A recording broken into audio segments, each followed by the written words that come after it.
This week, the first wave of absentee ballots for the 2020 presidential election will be sent out in the mail, with Election Day just 43 days away. 7 Action News reporter Brett Cass tells us everything we need to know to make sure our vote is counted correctly.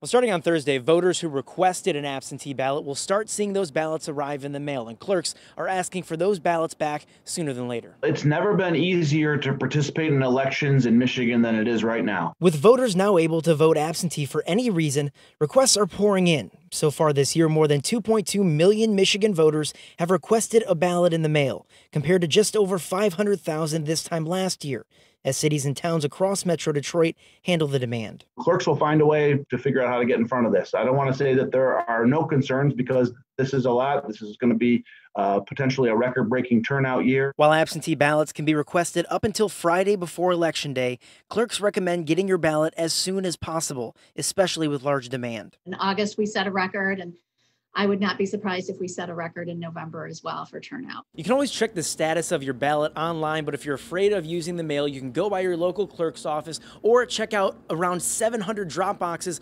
located across the state. Make sure when you're returning it that you do sign your name in the spot. Also, make sure to use blue or black ink and sign your ballot. If you make a mistake or simply change your mind, you can void your ballot and request a new one even after you send it back to make sure your correct vote is the one that's counted. That's why there's no harm in returning your ballot sooner rather than later, because if you change your mind, you can always get another ballot. With 43 days until the election, voting is already underway as clerks work around the clock to make sure everyone has their voice heard. We always think about Election Day, but really this is a window of voting that starts on Thursday and goes all the way through till November 3rd. If you're sending your ballot back in the mail, it's recommended you do that by October 20th. And if you are going to use one of those drop boxes across the state, you have to go to the drop box that is in the city or township that you're registered in. Reporting here in Southfield, I'm Brett Cass, 7 Action News.